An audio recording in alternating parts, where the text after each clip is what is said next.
a pleasant night to each one of our followers. God's time is perfect, and you are part of this perfect time of God. It is not by chance that you are following our transmission live. I want to tell you that you are forming part of something historic and special. Why is it historic and special? Because the Adventist Church, the Seventh-day Adventist Church, has been thinking especially about you, so that from the comfort of your home you can receive the Word of God. Every message, music, and moment was thought about. Every one of our followers can have a real experience with our God. We are beginning our evangelistic campaign entitled It Is Written with our speaker, Pastor Pablo Lake. Let me tell you a little bit about our speaker. He was born on the 8th of August, 1996, and at 5 years of age, with his parents, they moved to Aruba. So he was born in Curacao. In the year 2014, he felt and received the call of God, and so he started his studies, pastoral theology, and since 2017, the month of December, he graduated in Venezuela. Since then, up until now, he's been preaching the message of God through campaigns, spiritual campaigns, revival weeks, youth revival weeks, spiritual retreats, and so many other activities of the church. I am sure that as God has used him in the past, so he will use him again throughout this week of campaign. Now I want to invite you, Pastor Navarro. He is one of the pastors of our churches here on Aruba, and he's the personal ministries leader. Good evening, Pastor. How are you? Good evening, Rachela. I am very happy at this time. Tell us, Pastor, of your joy. I am happy because at this time I have the opportunity to share some gifts with our followers, everyone who takes his time to connect to this transmission. For some time, I've always liked to receive gifts, but now I have the opportunity to share gifts. So, Pastor, tell us how can our followers also receive a gift? Rachel, I have never thought that this would be an opportunity to get a gift this easy. It's very easy. Just send the word gift to this number on the screen, 676-2766. Very easy for you to receive a gift. I want to talk to each of our followers, all who have taken their time to see our transmission. It's a great blessing. And I want to tell you, dear friend, who is watching, who is connected, if you are going through difficulties, if you're feeling the lack of love, if you are going through dark times in your life, in this world that we are in at the moment, we are in such a terrible crisis, global crisis. Don't hesitate to send your prayer petitions the same number. And our prayer warriors, they are ready to intervene powerfully before God for your prayer petition. Thank you for your very valuable information. Rachela, tomorrow I'll be back. And so now, to continue enjoying our program tonight, we will have a special song entitled Pray On, and it will be sung by Angelina Awolesi. After that wonderful song, we will receive the Word of God. So, don't go anywhere. You're in the best place and at the best time. Prepare your hearts to receive the Word of God.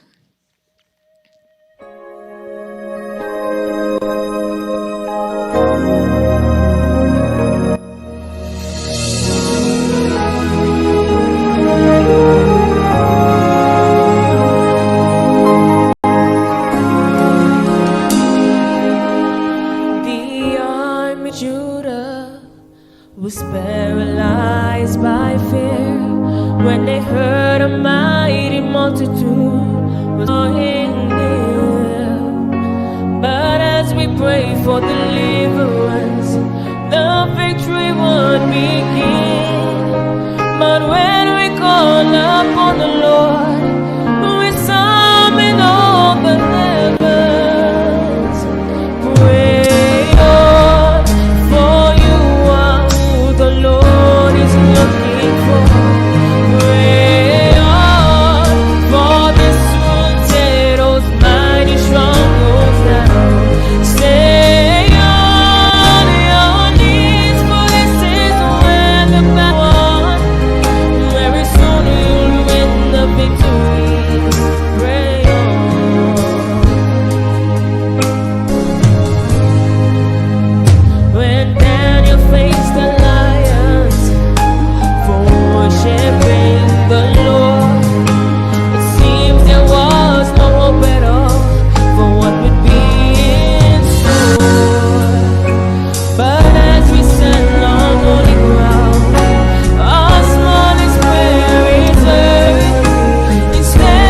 Amén y amén.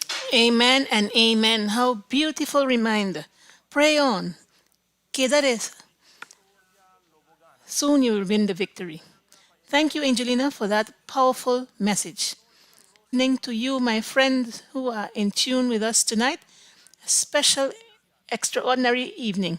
You who are following us on Facebook or on YouTube, God bless you. God bless your home. God bless your family. Tonight, you did not connect by chance. It's not an accident, nor is it a dream. You are participating in the first night of the series of messages, biblical messages of hope, entitled It Is Written. Finding hope and meaning in your crisis. I'm talking about hope, and tonight I want to assure you that the message that you will hear will change your life.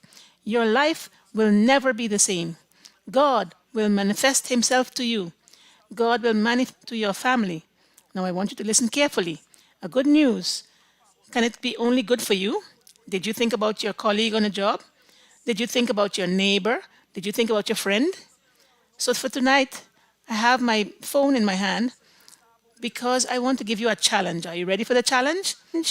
Is that you can take your mobile phone right now, just like I'm going to do, and you're going to share this transmission. Maybe you're watching through Facebook. All the way at the bottom, on your left, you'll see the button share. So share. So I'm going to do it right now because I'm sure that just like you, your friend, your family, your neighbor can receive a message of hope. Tonight, I want to tell you, my friend, that the Bible is going to give you a message of hope. And this message, God has prepared for you. I don't know where you are watching from. Maybe you're watching here in Aruba, maybe from Curacao, maybe from Bonaire, or from St. Martin, or from from Holland, wherever you may be, actually. I want to tell you that tonight is going to be a special night. Prepare your heart, prepare your soul, because tonight God is going to speak to your life. Tonight I want to study with you a topic from the Bible. Tonight I'm going to be answering a question, and the first question your mother has also asked, your aunt has also asked. Maybe your little cousin has asked the same question. The question that we want to answer tonight is, crisis, who is responsible? Dear friend, prepare your heart. Get comfortable. Find your Bible. Put yourself where nothing can disturb you, because tonight God wants to speak to you. Many people have tried to answer this question that we are going to answer tonight, but you have connected to the right platform. Tonight, the answer to this question will come from the Word of God, because it is written, because it is in God's Word. Are you ready for it? Now, friend, we know that every time that we open the Bible, we need to remember that it is a book that has been inspired by God, which means that we cannot just open the Bible with the intention for us to tell it what to say to us. We need to open the Bible and allow the Bible to speak for itself. We need that God to illumine our minds, open our minds and hearts. For that, what do you think about us beginning with a word of prayer? Before we open the Bible, before we allow God to speak to our hearts, let us invite Him among us. Let us pray. Wonderful God, tonight we are ready for the first message of hope. Many who have connected by their phones, many with their laptops or their tablets, many of those who have connected maybe from their living rooms, from their bedrooms. But tonight, Lord, all, including me, need to hear a word from Jesus. So, dear Lord, speak to us. We are ready. In Jesus' name, amen. You know, once some astronauts circled the Earth in their space vehicle for the first time, they spoke of the beauty, the peace, the tranquility of our planet. As they were seeing it from their space vehicle, with a view, incomparable view, they asked themselves, what can affect a world as beautiful as ours? What can take our world, allow it to lose its peace and tranquility, that from it we can see? Interestingly, these astronauts were asking this question because they knew that when they got back to Earth, once they come out of that space, everything would not be as it was. Friends, while you're in your home and I am here preaching, while I'm there with you tonight in your phones, our world is in an enormous crisis. Today we still have conflict. Today we still have hunger. Today we still have death. Today we still have pain. Every day the news brings stories of suffering. Every day when you open the newspapers, you find news of tears. Just a few months ago, what for you must have seemed a distant reality, today it's your near reality. It's no one else's. Tonight it is your financial crisis. Today it's your job crisis. Maybe tonight I'm speaking to a woman whose health is failing, crisis of health.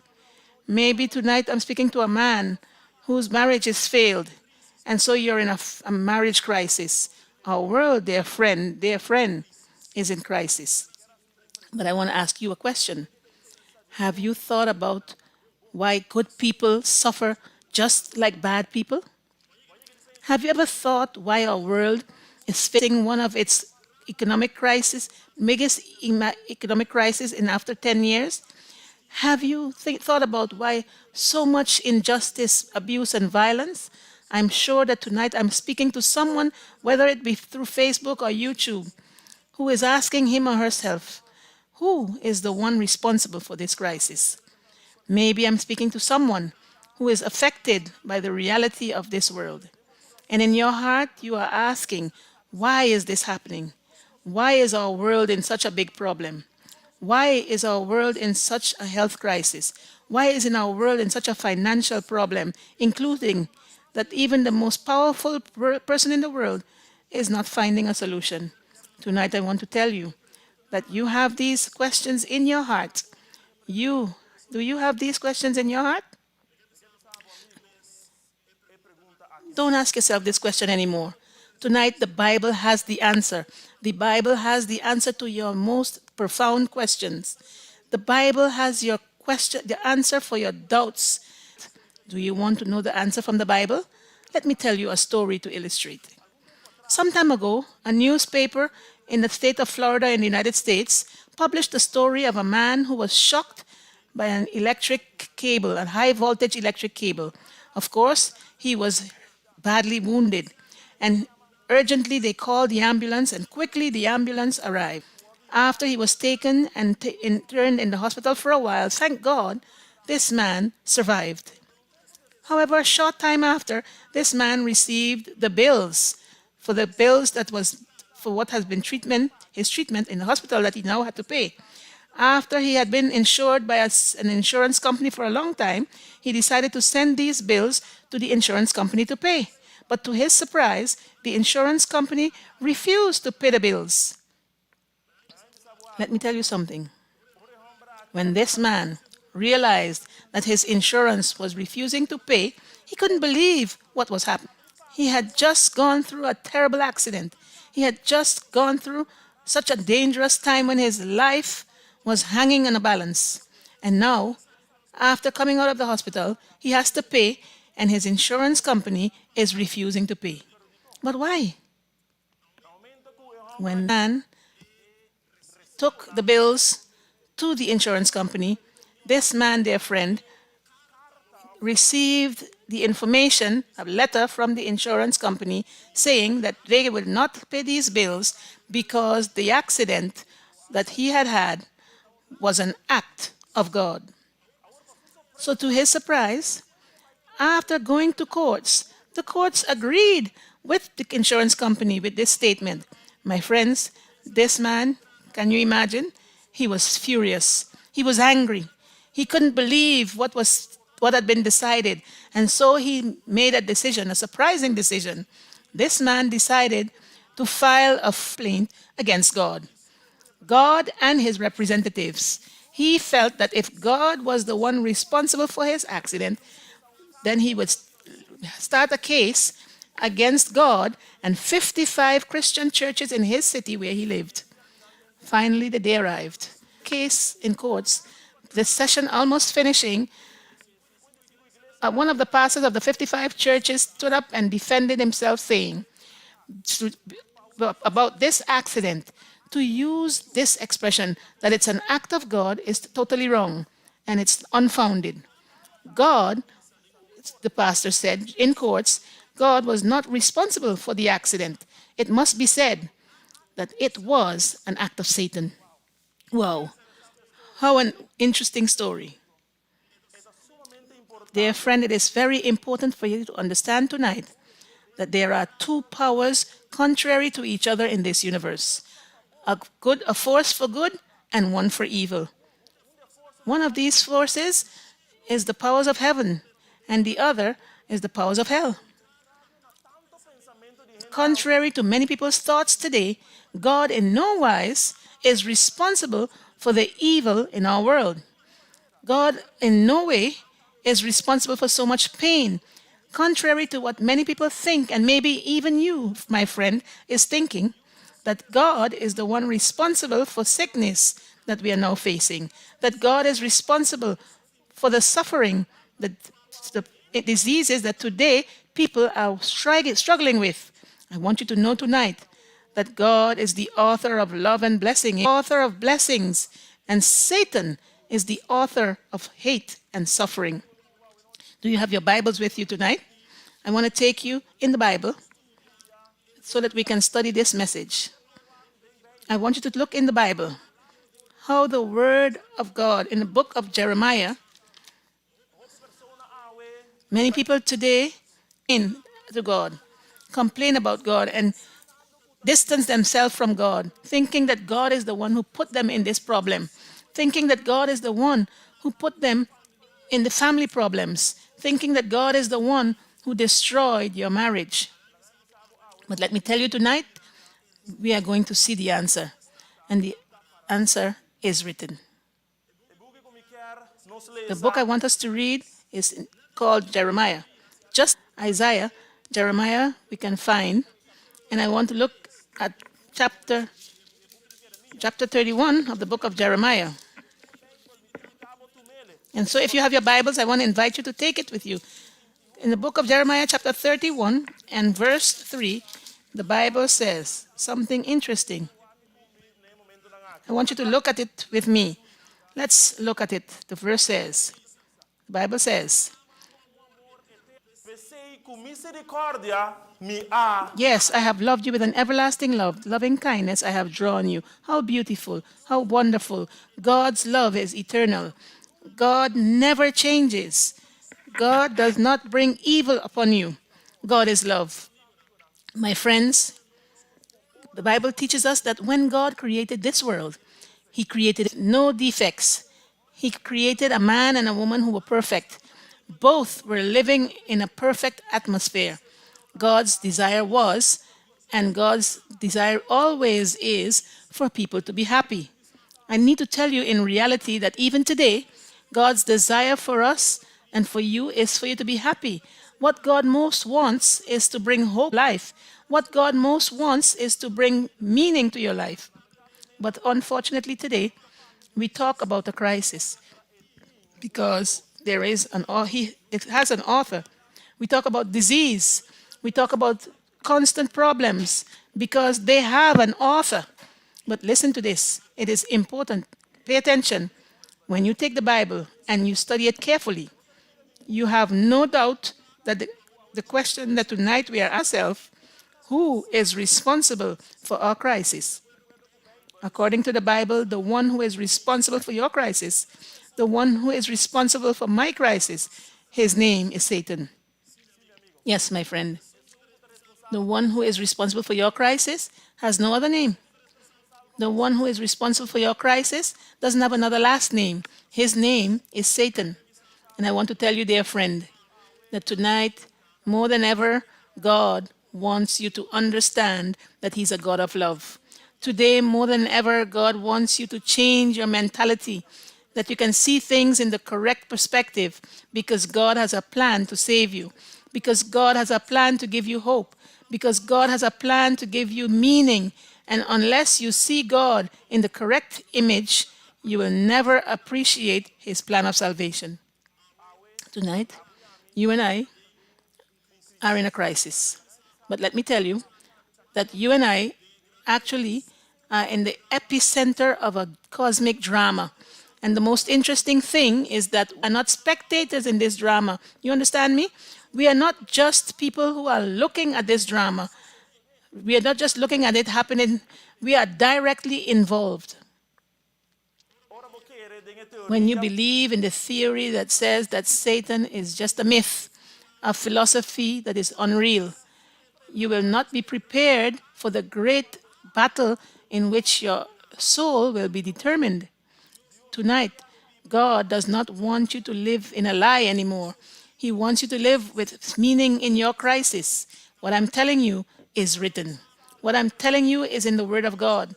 His desire is for you, dear friend, to live with hope. He wants you to live with meaning. You want to see tonight what I'm saying? Go with me to the last book of the Bible, the book of Revelation. And in the book of Revelation, the Apocalypse, in it you can have certainty that your crisis has a principal author, because the Bible confirms this in Revelation chapter 12. And I want to invite you tonight to take your Bible wherever you may be in your home so that we can read this verse. Revelation 12, verse 12. The Bible says, John, the author of Revelation, says, "Therefore rejoice, O heavens, and you who dwell in them. Woe to the inhabitants of the earth and the sea, for the devil come down to you, having great wrath, because he knows that he has a short time." Look at this, my friend in San Nicolas, dear friend in Savaneta, you in Madiki, you too in Santa Cruz.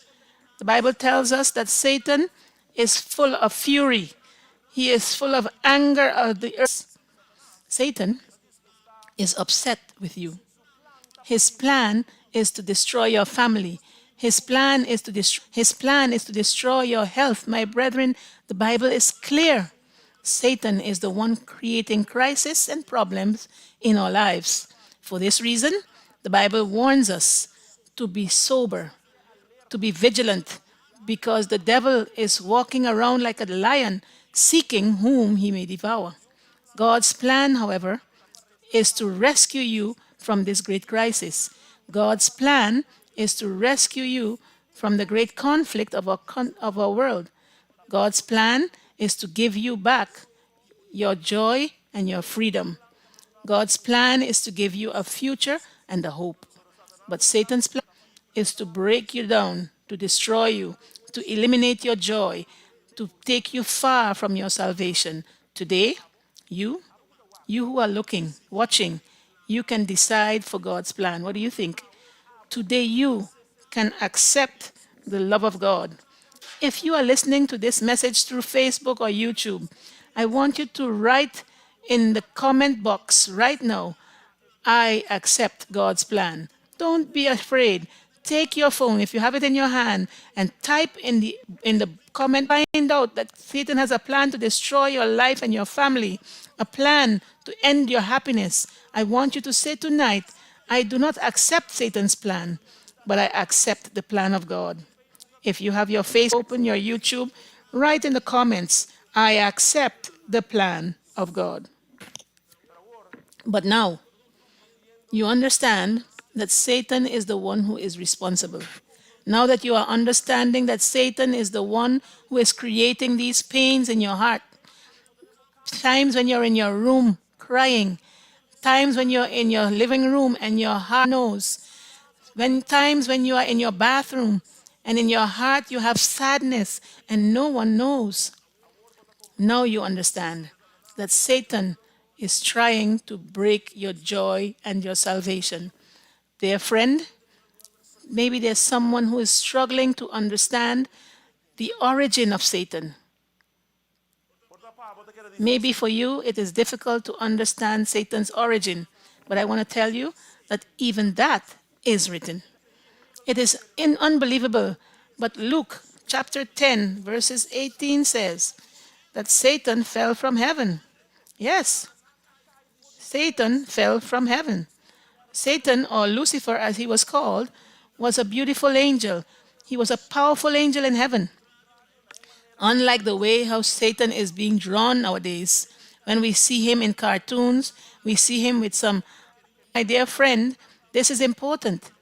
He was a perfect angel. He was filled with wisdom.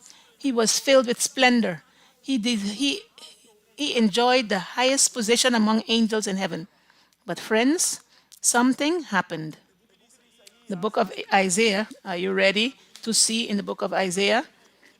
I want you to go with me in the book of Isaiah to chapter 12, chapter 14, and we're going to see what the Bible wants to tell us. Because tonight, like all these other nights coming up, it is written. Isaiah chapter 14 and verse 12, speaking about Lucifer, the Bible says, "How you are fallen from heaven, O Lucifer, son of the morning. How you are cut down to the ground, you who weaken the nations. For you said in your heart, I will ascend into heaven. I will exalt my throne above the stars of God. I also will sit on the mount of the congregation, on the farthest sides of the north. I will ascend above the heights of the clouds. I will be like the Most High." Querido amigo, Dear friend, dear youth, young lady who is looking, watching, this tragic story that we see in the Bible developed itself in such a way that Lucifer, now Satan, has initiated his campaign against God. Can you imagine? A perfect angel, an angel with so much splendor, an angel who was exalted above all the other angels, now has initiated his campaign against God and his government. I want to tell you that God could eliminate Satan. He could have destroyed Lucifer in one instant. Don't you know? Don't you believe that? God could have destroyed all the angels because the Bible says that the Bible registers that some angels followed Lucifer in his rebellion. But look at something interesting. If God had done that, all his creatures, including you and me, would worship God out of fear. But how beautiful, how wonderful, how once more it is proven that God is a God of love. Once again, we can prove that God is a God of mercy. Once again, we can prove that God is not interested in destroying you. He is interested in restoring you. God allowed even Lucifer to continue with the desires of his heart because it was his decision. So today, so that way, Lucifer showed the true character of sin.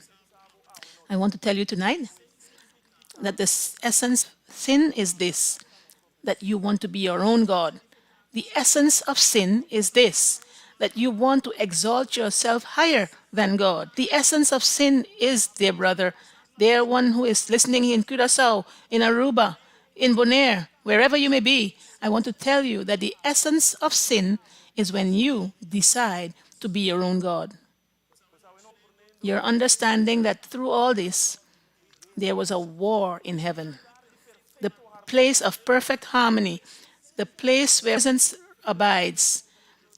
In Revelation 12:19, the Bible says that after this war, Lucifer was thrown down to this earth. But understand this well. Dear friend, listen carefully. Gun in heaven did not end there. It continued and is still active today in our world. Yes, it's true. Our planet has just come off the Creator's hands. Human beings created with dominion on this earth, Adam and Eve, two perfect beings, two beings with direct contact with God, decided to follow the plan of God, of Satan. Brethren, I want you to understand tonight that Adam and Eve, although they were created perfectly, and this is important to understand, even though they were created perfectly, they were not put outside of the possibility of making a mistake, just like you and me today.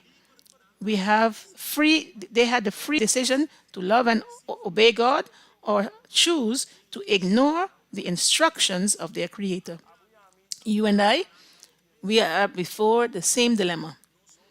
We will decide to obey God. Will we decide to obey God? Will we decide to love God?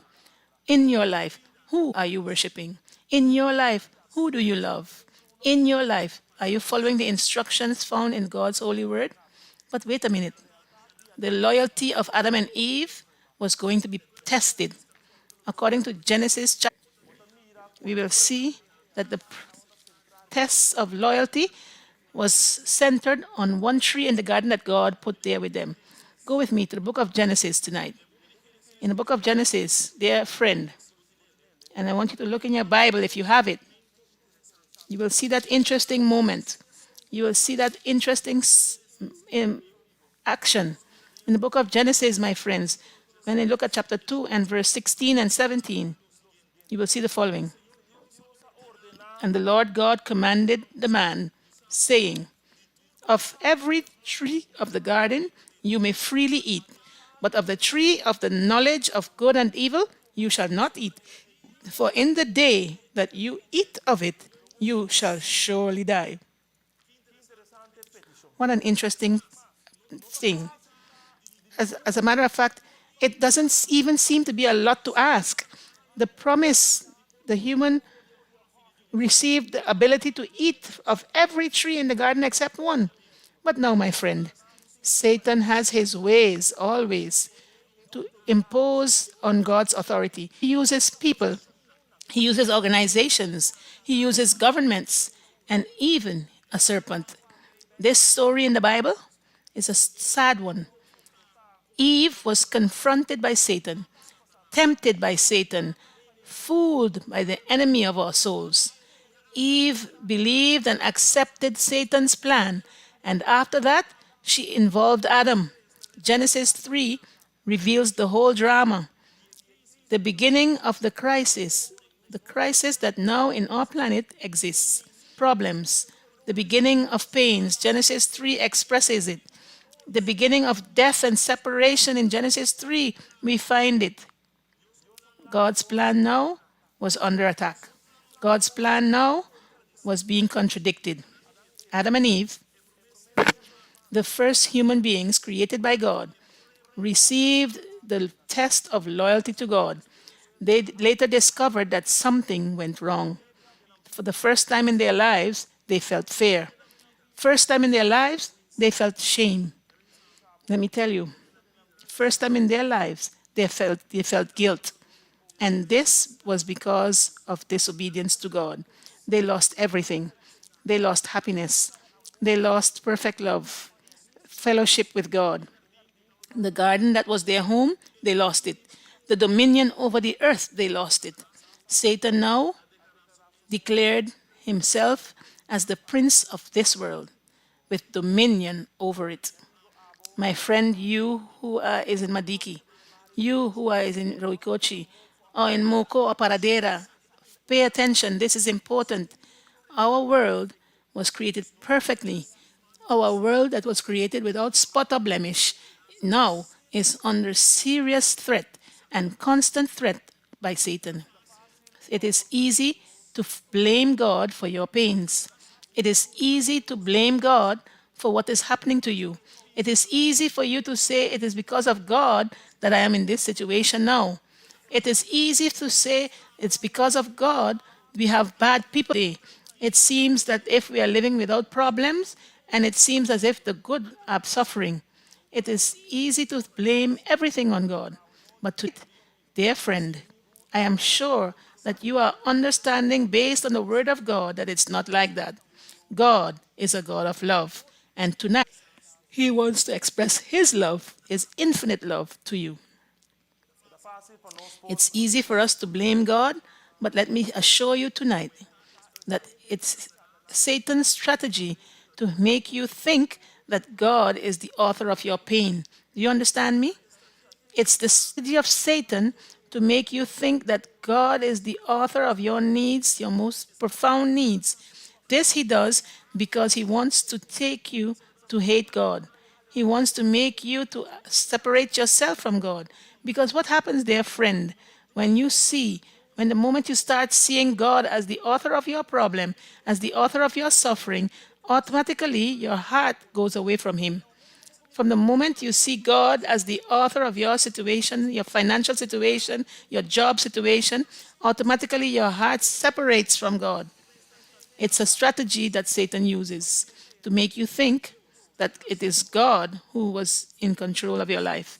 From the days of Jesus, it was Satan's plan to declare himself as the owner of this world that you and I live in. That is why the Bible in Matthew chapter 4 says that one day he came to Jesus in the desert, showing God all the kingdoms of this world, the greatness of God's own creation. Satan one day came to Jesus in the desert and offered Jesus everything as long as Jesus would worship him. Look with me in the book of Matthew chapter 4 and verse 19. I want you to see what happened on that day. Matthew chapter 4 and verse 9 says the following. Satan seeks to control everything. And he said to him, all these things I will give you if you will fall down and worship me. Then Jesus said to him, away with you, Satan, for it is written, you shall worship the Lord your God, and him only you shall serve. Dear friend, you who are over the internet, Satan is still telling you today, worship me. Satan is still telling you, throw down yourself, worship me. Satan is still telling you, I will give you everything that your heart desires and what you think that is best for you. The time in which we are living is truly one without prever. In this crisis, in your crisis, there is hope in Jesus. But tonight, you need to come to Jesus. Let him take your life, broken life. Let him take your home, your destroyed home. Let him take your home, your health that was challenged. Let him take everything that is tormented. Let Jesus take everything of yours and restore them once again. Listen to a special music tonight. Listen to this powerful message that this song has and prepare your heart, because tonight in your crisis you can find the solution.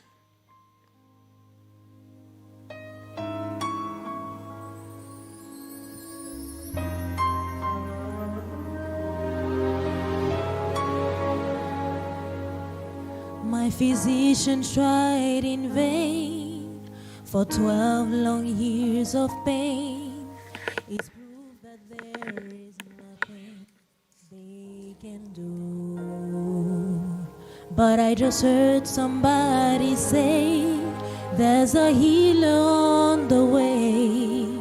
Somehow I have to press my way through. I gotta get to Jesus, gotta get to Jesus.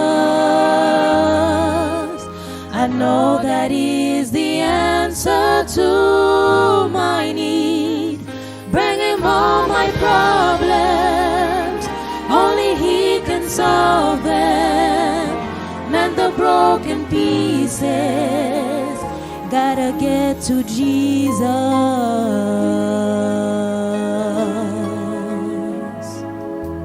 When my world is torn apart, I need healing for my heart. I really don't know how much more I can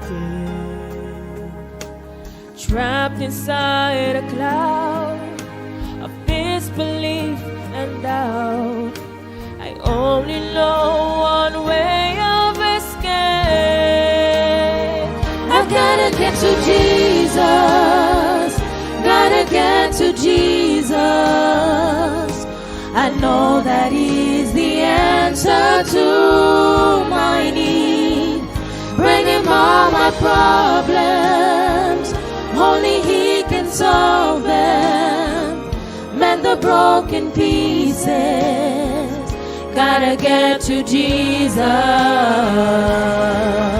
If the hem of his garment is all I can reach, I know if I touch him, I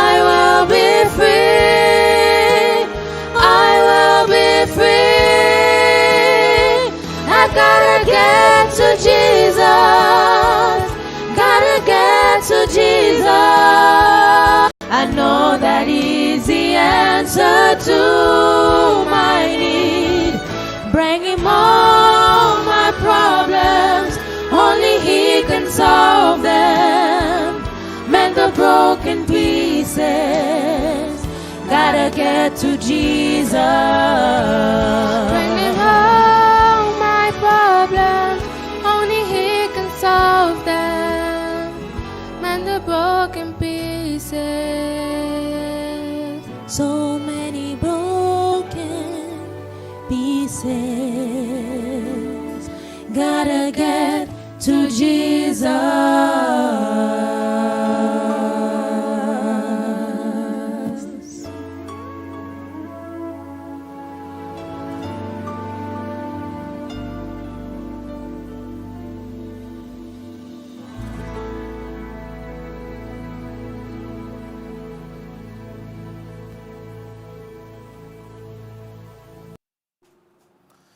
Querido amigo, Dear friend, truly, in this world and at this time, you need to go to Jesus.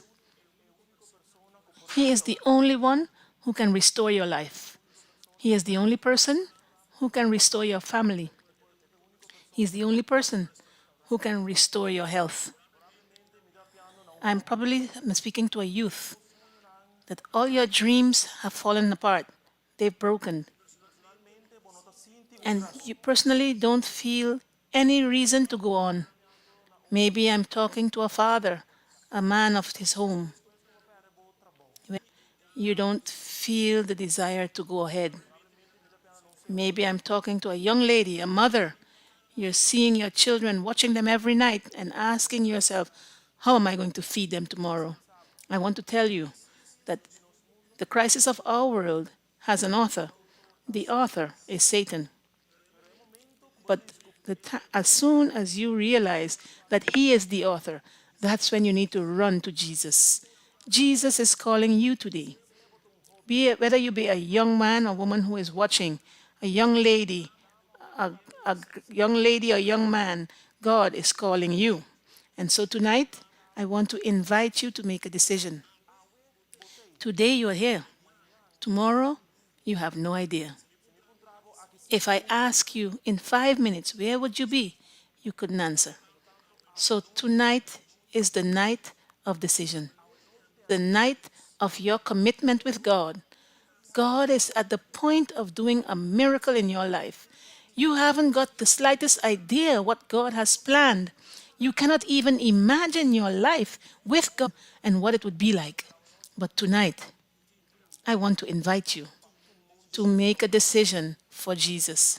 Tonight, I want to invite you to create a new resolution, experience a transformation, a change of life, a new beginning. So that's why I'm inviting you now to go on our website, midecision.info. On this website, you can indicate your decision. Maybe I'm talking to someone who needs prayer.